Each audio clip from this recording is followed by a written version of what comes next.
తొలి చూపు. Job interview ఏమవుతుందో అన్న ఆలోచన కంటే తను కలుస్తాడా లేదా అంటూ ఆలోచనలు నన్ను ఉక్కిరిబిక్కిరి చేస్తున్నాయి. చీచీ, నేనేంటి ఓ అబ్బాయి కోసం ఇంతలా ఆలోచిస్తున్నా అని తిట్టుకుంటూ ఇంటర్వ్యూకి ప్రిపేర్ అయ్యాను. నెక్స్ట్ డే మార్నింగ్ ఫ్రెష్ మైండ్తో జాబ్ ఇంటర్వ్యూకి వెళ్ళాను. వెళ్ళిన జాబ్ సక్సెస్ అయింది. కానీ ఎక్కడో చిన్న బాధ, తను కనిపించలేదు అని చెప్పి. అతను ఎవరు, ఎందుకు కనిపించలేదు అనుకుంటూ దిగులు పడుతూ ఉన్నా.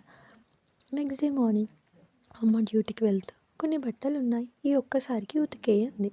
సరేలే, ఎలాగూ ఖాళీగానేగా ఇంట్లో ఉండేది అని చెప్పి లేచి బట్టలు వాష్ చేశా. వాష్ చేసిన బట్టలు ఆరేయడానికి మేడపైకి వెళ్ళా. బట్టలు ఆరేస్తుంటే సేమ్ ఫీల్ ఆ రోజు బస్లో అనిపించినట్టు.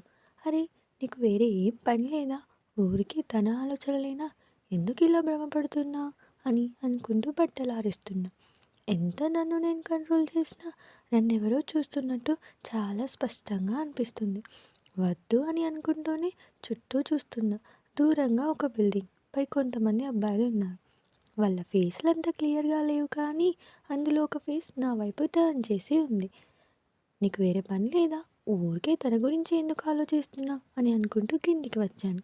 ఇంకోసారి తన గురించి అలా ఆలోచిస్తే అస్సలు బాగుండదు అని అనుకుంటూనే ఉన్నా. కిందికి వస్తున్నా. నా ఫ్రెండ్ వచ్చింది. ఏంటే, ఏదో నీకు నువ్వే మాట్లాడుకుంటున్నావు అని అంది. ఇంకా దాని దగ్గరే దాచేదేముందని మొత్తం చెప్పేశా. అది అంతా విని ఇలా అంది.